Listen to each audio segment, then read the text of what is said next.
Today's daf is daf Yud Ches Kiminyan Chai, and we'll start with Kiman, which is on the second line on the daf.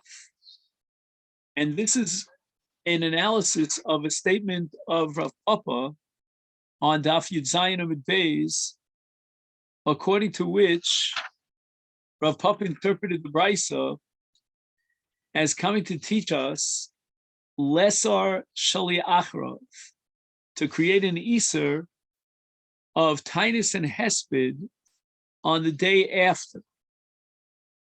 So in other words, as far as Chag HaPesach is concerned, there wouldn't have been an Iser after Pesach, because we have a principle that we discussed yesterday called Divrei Torah Einam Tzrichem Chizuk, but because of the Drabanan, meaning Megillas Taanit, that this became a holiday because we defeated the Baitusim and established the correct day for Chag HaShavuos, then we add the day afterwards. So the Gemara says, Kiman, which Shita in the machlokas between Chachamim and Rabbi Yossi is Rav Papa expressing in his interpretation of the Brisa Megillas Taanit?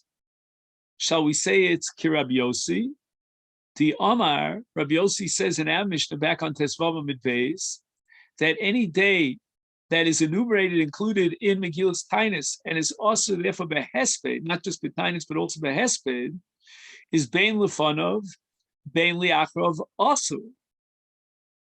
And then we can understand how Rav Papa interpreted the Brisa as indicating that there's an Iser on the day liachrov, on the day following Chag HaPesach. And that's based on the halacha of Rabbi Yossi, that whatever is prohibited under the enumerated list of Megillas Taanit generates an Iser even liachrov, even on the day after that, even after that calendar date. In other words, if this brisa would have been the Chachamim Shita, then there would be no Iser on the day liachrov. And then Rav Papa's answer would not be an answer. So the Gemara says, Ihachi, if this brisa indeed reflects the Shita Rabbi Yossi, then we have a kash on Rav. Rav, back on Daf Yud Zayin Amud Beis, the previous Amud, had given an answer to the Gemara's question. The Gemara asked, why was it necessary for the Tana to mention Rosh Chodesh amongst the days that are also behesped v'Taanit? And the reason why Rosh Chodesh is included is because these were the days from the beginning of Nisan on Rosh Chodesh until the 8th of Nisan, when the Prushim defeated the Tzdukim as far as the nature of Karban Tamid is concerned. The Tzdukim had a whole argument that even a Yachid could bring the Karban Tamid, Binidava, and the Chachamim rejected it. And the question that we had asked back on Daf Yud Zayin Amud Beis is, why did the Tana have to mention Rosh Chodesh? Rosh Chodesh itself is a Yontif. And Rav gave the answer, because by adding Rosh Chodesh to the list, then it generates an Iser on the day before Rosh Chodesh Nisan, meaning the last day in Adar. Which means that according to Rav's answer, the Brisa is telling me a din of Lefanov, that the day before Rosh Chodesh Nisan is prohibited. Now, the day before Rosh Chodesh Nisan is the 29th of Adar. And that's because Adar, as a general rule, is chaser. It only has 29 days. So the last day of Chodesh Adar is 29. That's the last day before Rosh Chodesh Nisan.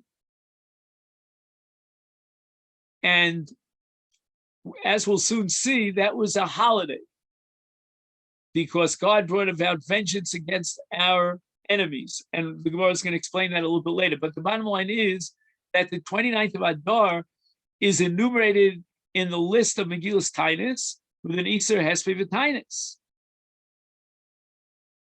And therefore, Rav says that when the Brisa mentions Rosh Chodesh, as far as Rosh Chodesh Nisan is concerned, because of the defeat of the Stukim as far as the Korban Tamid is concerned, and therefore the day before Rosh Chodesh has the status of Yom Shalafanov. Well, the day before is the 29th of Adar. So if that be the case, we have Rav Papa here. Rav Papa saying that the Brisa reflects the Shita of Rabbi Yossi,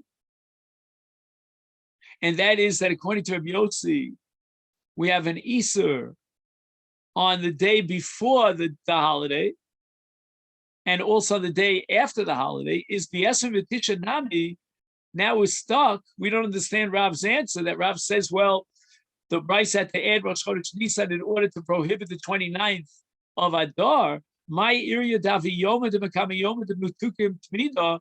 Who cares? Drop the ball and omit the fact that this is the day before the success against and the defeat of the Tzukim, the day before Rosh Chodesh Nisan. Forget about that.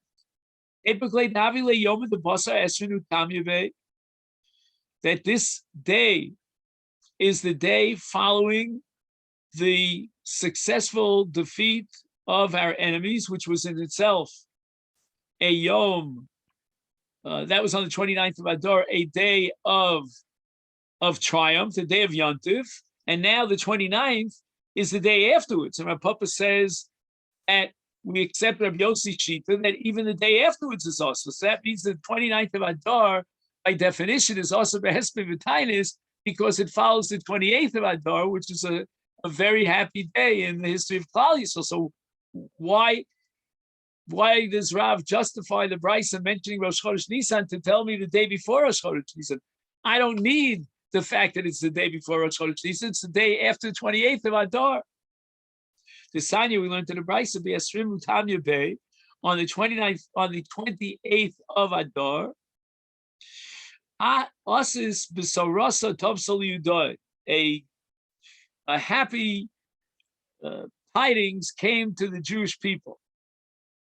Delo Ya'idun min Oraisa, that within the context of the Gzera of Malchus Romi, that had many parts to it, but one of the Gzeras was to prohibit the study of Torah, and that Gzera was repealed, and the tidings reached the Jewish nation on the 28th of Adar, and that was commemorated as a holiday. Pamachas Nigzera, again, we're talking about Malchus Romi. Gzera al Yisrael shelo yasku b'Torah shelo yamulu es b'neim sheyechalu Shabbosos, and the Matzar Midvash says that what's common to all these three,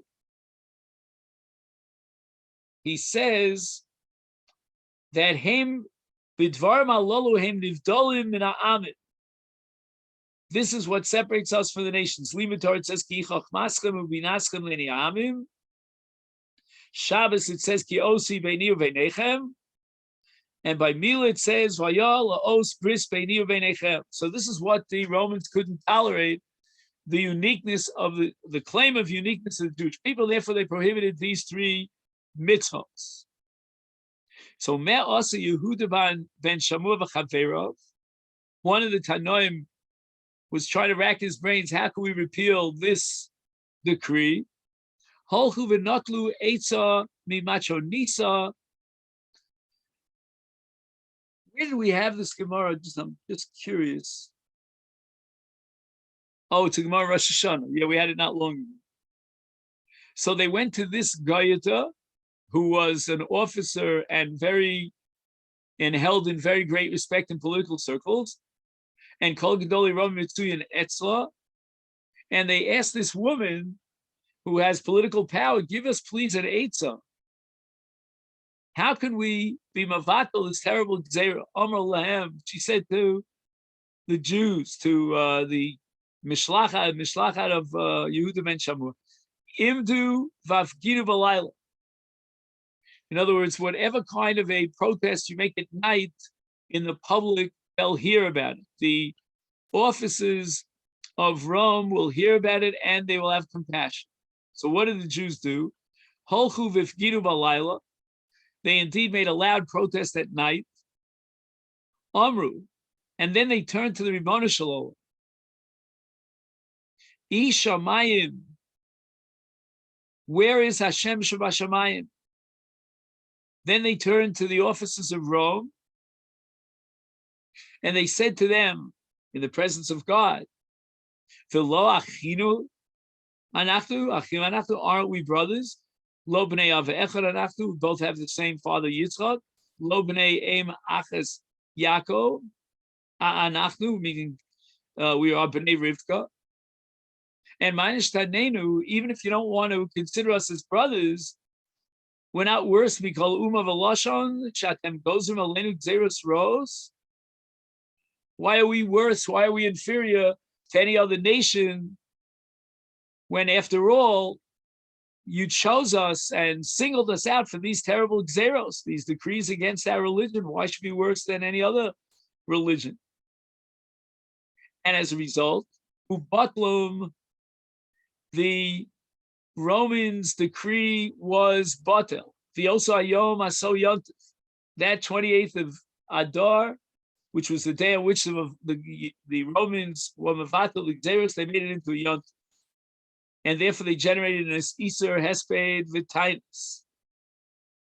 So now that the Bryce of Megillus Tainus is reflecting the Shita of Yotzi, which means that even the day after is asur, so then the 29th of Adar, which is the last day before Rosh Chodesh Nisan,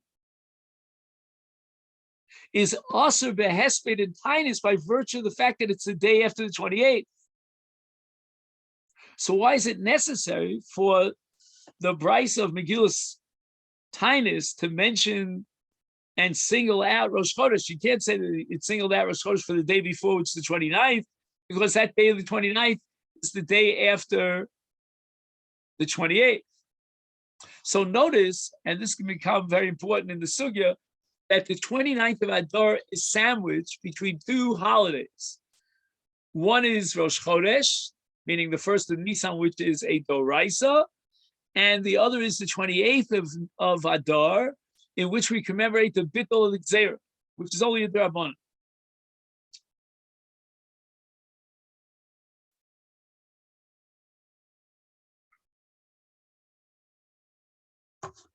So we're trying to figure out why the Bryce had to mention Rosh Chodesh Nisan, which means to generate an Isser on the day before Rosh Chodesh Nisan, which is 29.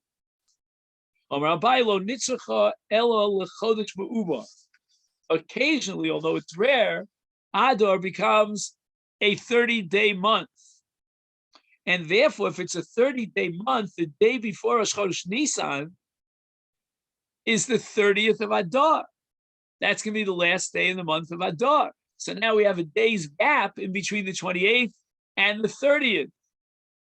So therefore, the 30th is the day before Rosh Chodesh, but it's not the day after the 28th. Now the Gemara offers another answer. Rav Ashi Amar Afilu Tema, even if I'll grant you that the brisa that comes to generate an Isa on the day before Rosh Chodesh Nisan is L'Chodesh Chassid. Let's go back to the original premise that Adar has 29 days.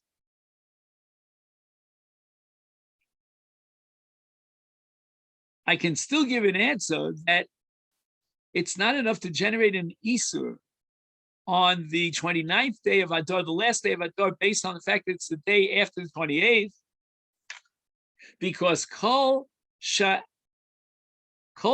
Achrov B'Tainis Asur Behesped Mutter.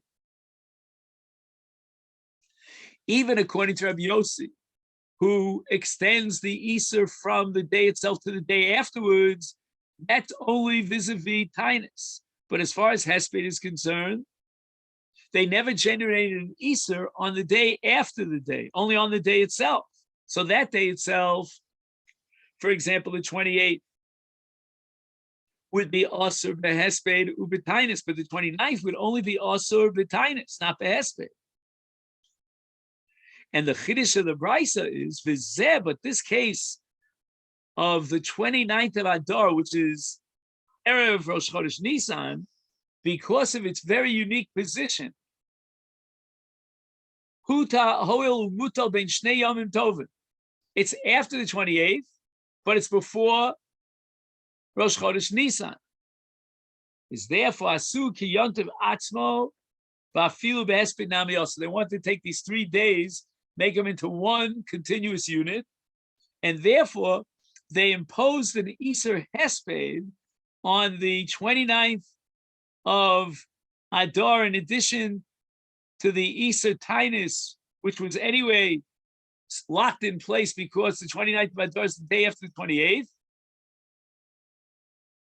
However, insofar as it's the day after the 28th, it would not be also behesped, it only be also Taanit.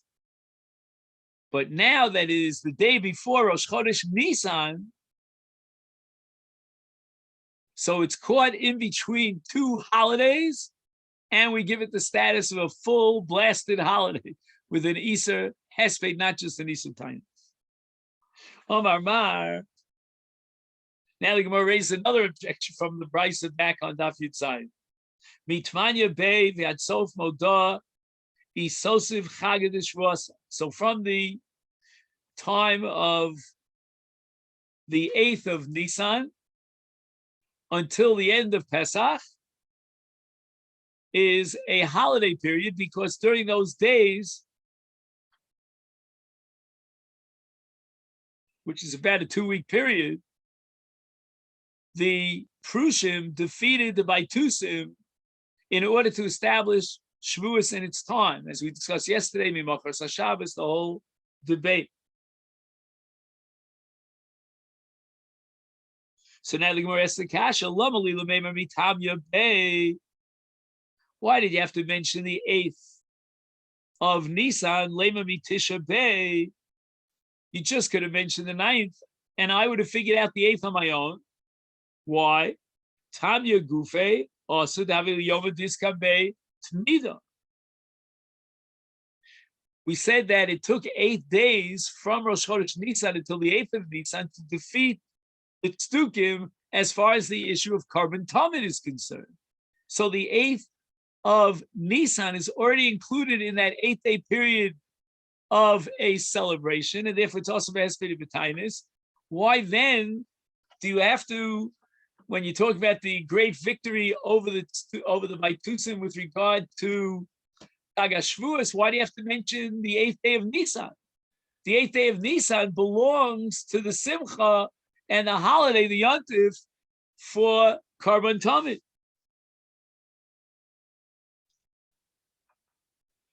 The Gemara answers. Now, before we read the Gemara's answer inside, I just want to give a little bit of an introduction.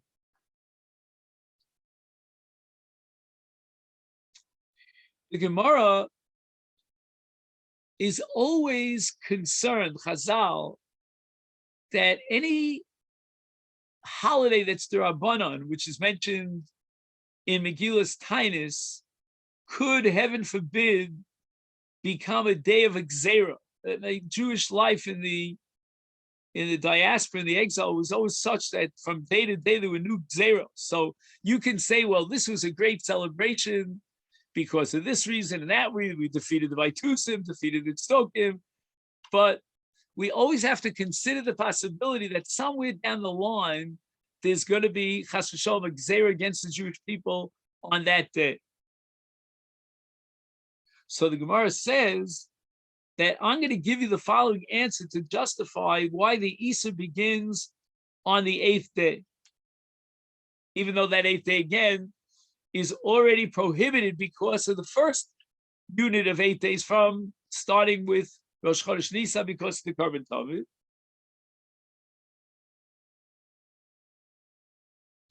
Kevan de ilu mikla milsa. The Aramaic is a little bit tough here, but it means that maybe it'll possibly turn out in the future that there'll be a Gzeira, and they'll have to be Kovei Taanit. Now, here's an interesting thing.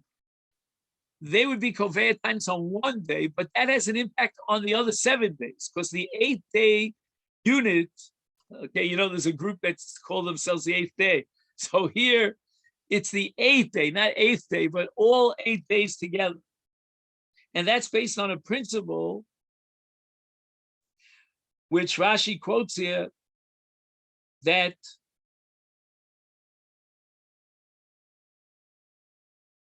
when we're mevatel a certain period, then it's a package deal.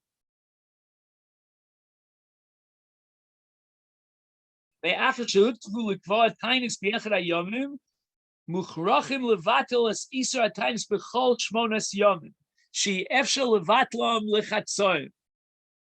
So if there'll be a gzera on that day, they'll have to be mevatel the other 7 days, and all 8 days from the beginning of the month until day 8 in Nisan will not be commemorated as a holiday, but rather as one of those days, at least, will be a fast. Batli l'shiv. So this is called the Efshel Vatil L'Chatzoy.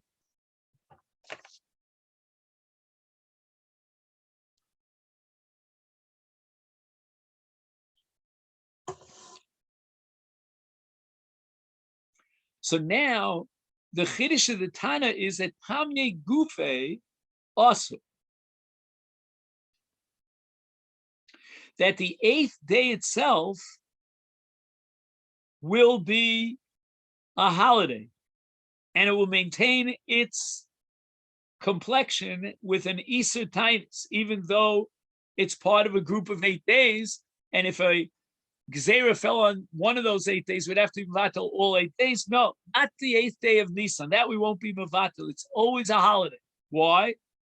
The Havile Yoma Kama the Sosif Bei Chagashvua, because it's the first day of a new unit. So again, on the one hand, it belongs to the old unit from Rosh Chodesh Nisan until the 8th day, and therefore would be Batel. Nisan Tainus would be Batel once there's a Xeris Tainus during that 7-day period. However, the 8th day is also the beginning of a new holiday period, and therefore the halach of Ein Mevatlin Lechatzoyim doesn't apply.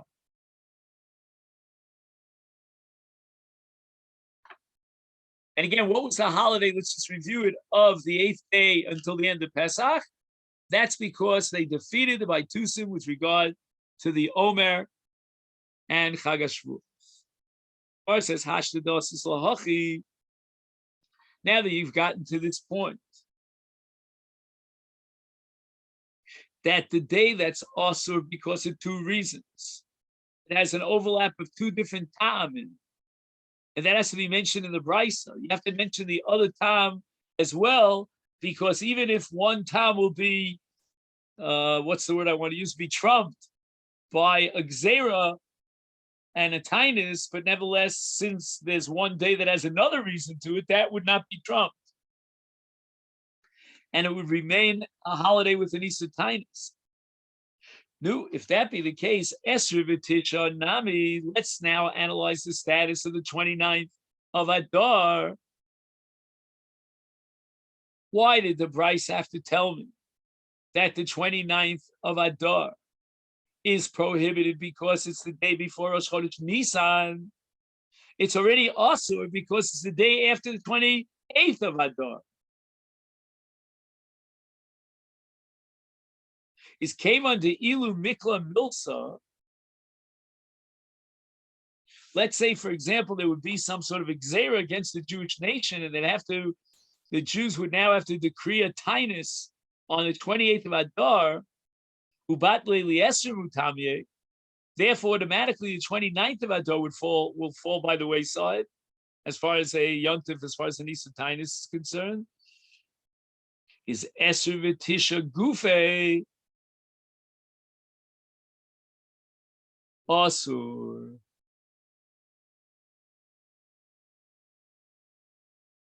Meaning that even if there would be reason to lift the prohibition of Tainus because of Xera on the 28th of Adar, the 29th of Adar would remain a yontif with an Iser Tainus,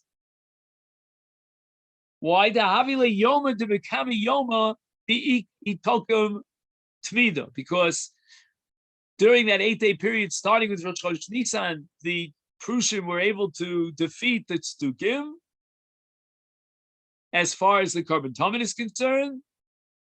And therefore, the 29th of Adar is Erev Rosh Chodesh Nisan, and it's the day before the celebration of the victory with regard to the Korban Tamid. So we now have a new answer to the question why Rosh Chodesh Nisan was singled out in Megillus Taanit here. Of course, there's an Isser Hesped with Taanit on Rosh Chodesh Nisan. That's a Norais halacha. But now we want to say that forget about being Rosh Chodesh Nisan. It's the first of the 8-day period of the success against them as far as Korban Tamid, and that's going to have an impact on the day before, meaning the 29th of Adar, an event that the 28th of Adar is canceled. Itmar, we learned to the base mention of Chia bar Asi Omarav Halacha Rabbi Yosef, that whenever we have a day that's enumerated in Megillus Taanit as a day of celebration with an Isser Hesped, is then we extend it to the day before and the day after. So we end up with a chunk of 3 continuous days of Isser Hesped. That's the Shita of Rav.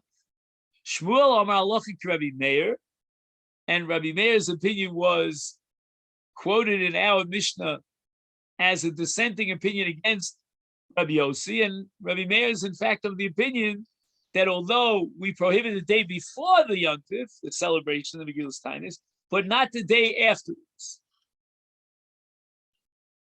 So that Rav paskins like Rabbi Yossi, both Lefanov and Liachrov. Shmuel paskins like Rabbi Meir, and it's only Lefanov, but not Liachrov. So the Gemara asks, Shmuel Hachi, but Tanya, let me show you that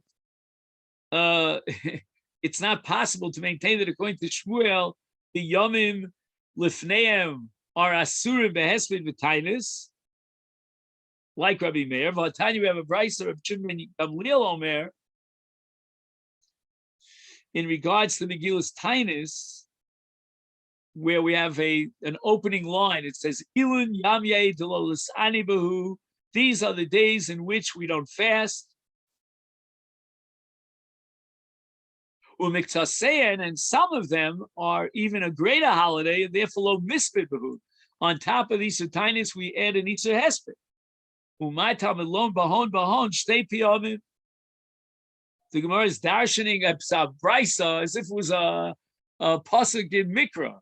Very interesting, because the brisa uses the word bahon twice. It says ilin yamin delolis anos behon.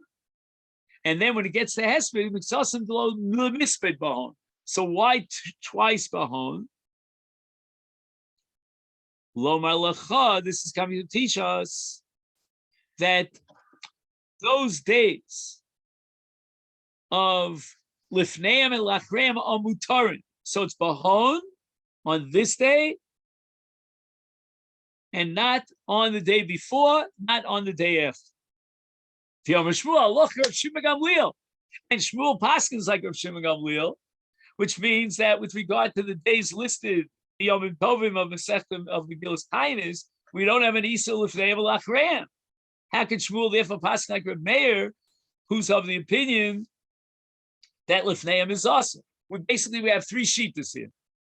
The 2 extreme shittas are Rabbi Yossi, who prohibits it as a 3-day affair, Lifneim and Lachreim. On the other pole extreme, you have Rav Shimon Gamliel, who doesn't have neither Lifneim nor Lachreim. And then in the middle, you have the compromise sheet of Rabbi Meir, that Lifneim is also and Lachreim is mutter. And Shmuel seems to accept Rabbi Meir, but that's impossible because Shmuel accepted Rav Shimon Gamliel. And the more answers make Kara, Shmuel had a change of heart. Initially, Shmuel was not aware of the Shita of Rav Shimon Gamliel. Sover came into Lekatana to make him Rabbi Meir. The most lenient of all Tanoim is Rabbi Meir. Because again, according to Rabbi Meir, there's only an Isser Lifneim, but not Lachreim. is therefore Omar Alocha Rabbi Meir. That was the original position of Shmuel. But Kavan to Shammai, now he hears that there's another opinion amongst the Tanoim, and that is Rabbi Shimon Gamliel de Mekel Tfei. He's even more Mekel than Rabbi Meir. Rabbi Meir is now the middle Shita, and Rabbi Shimon Gamliel is matter even Lifneihem. Omar Alocha Rabbi Shimon Gamliel. Enochinami Shmuel's final maskana is that we paskin like Rabbi Shimon Gamliel, which means we can make it not only Leachreim, but even Lifneihem. Omar Bali, that's the name of Chacham. Omar Abchia Bar Abba, Omar Rabbi Yochanan Alocha Rabbi Yossi. It's very important to underline the words Rabbi Yochanan, because the ensuing Gemara is going to try to analyze the sheet of Rabbi Yochanan. Here, it's recorded that Rabbi Yochanan accepts the sheet of Rabbi Yossi, that those days listed in Megillus Taanit that are also best with Taanit, it includes Lifneim and Lachreim. Amalei Rabbi Chia Lebali Asber Lecha. I'm going to explain to you what I told you in the name of Rabbi Yochanan.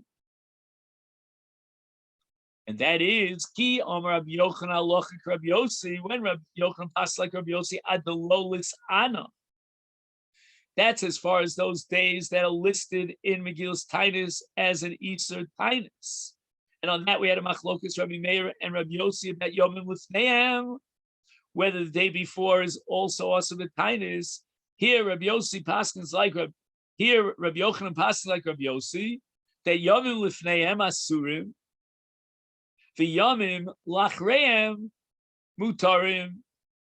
Again, that's because we're dealing with a low flame. We're talking about a mixas yontif, not a complete yontif. It's only a yontif as far as Easter Taanit, and therefore they were only oser lifneim according to Rabbi Yosef, but not lachreim. If it would have been an upgraded yontif, that's also not only the Taanit, but it's such a profound miracle that they generated Easter even for Hesped, then Rabbi Yossi holds it's also bein lifneim ubein lachreim. So Rabbi Yochanan is going to paskin like Rabbi Yossi, that Yomim Shalifneim Asurim, and we're talking about Taanit now, and Achreim Mutar. Against Rabbi Meir, who says that even Yomim Ha Boim Lifneim Mutar.